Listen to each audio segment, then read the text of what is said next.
Hello you guys, and welcome back to another Corvette video. Woot woot.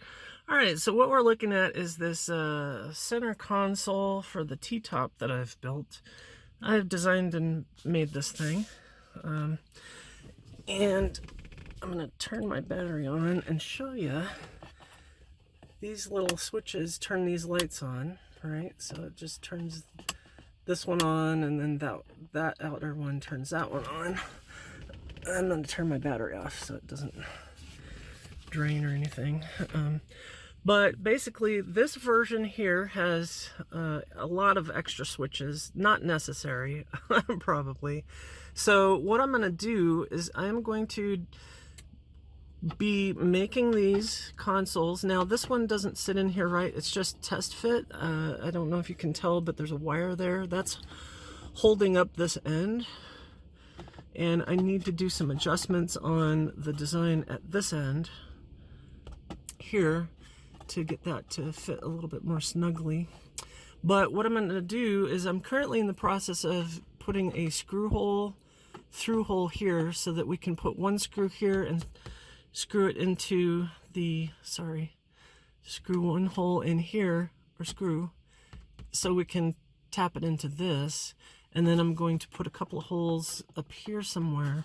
But see, the thing is, I need to figure out exactly where those are going to go. So, looks like maybe straight through here, this way. So I have to figure that out. It's not the easiest thing to do. So the plan is, I'm going to produce these just like this one, but without this row of switches. Now my question to you guys is 4 switches enough? And are you okay with these small switches like this? I like these. These are nice. They look really good. They're chrome, sort of. They look really great. So there doesn't seem to be a really feasible way of attaching this without, putting a screw through. Possibly I could maybe design it so that it could just stick to it. But I don't think that that's going to be very good either, because these, over the years, these T-top bars here, much like this T-top pad, warp and change and all that. And these are just vinyl covered fiberglass, actually. I don't think these here are. Maybe that, yeah, actually I think that is fiberglass.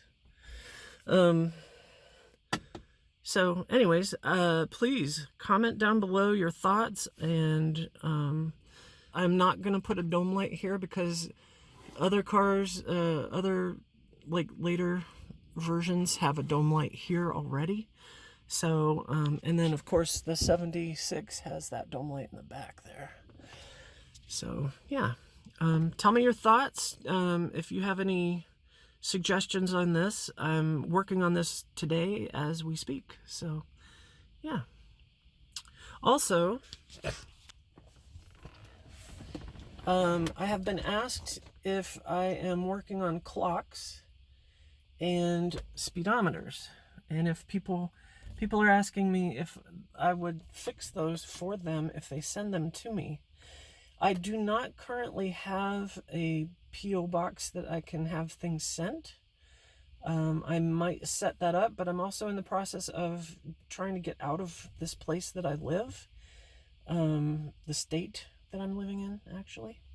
So I'm not sure what I'm going to do about that, but you guys, please let me know in the comments below, or PM me, or whatever, and tell me, do you want me to fix your gauges for you? Because if they're fixable, I can fix them. My only challenge, my main challenge, would be finding parts for them. But I've actually fixed my ammeter gauge, that one. I've fixed my clock, and there are videos of those if you want to look. And I've also fixed my speedometer. However, I do need to pull it out again and do a slight adjustment on it because it's about 5 miles an hour too slow. So anyways, So anyway, yeah, message me, throw a comment in there, tell me what you think. And as you know, I am in the process of finishing up the TR7 and selling it so that I can do some really serious work on the rear end of this car. And this car needs a motor job for sure. I need to at least pull it out and refresh it. So I'm not sure how I'm going to manage doing that in a dirt driveway. And now summer is coming right around the corner here. I'm already sweating in the car. I'm sitting in the car in the middle of February. I'm sweating my ass off in here already. So I can't wait to get out of here. And I mean Arizona. Arizona is awful, at least for heat and stuff. So anyways, if you're thinking of moving it to Arizona, I don't know, maybe you should reconsider. But anyway, it's not that bad really, but it is hot, and I hate the heat.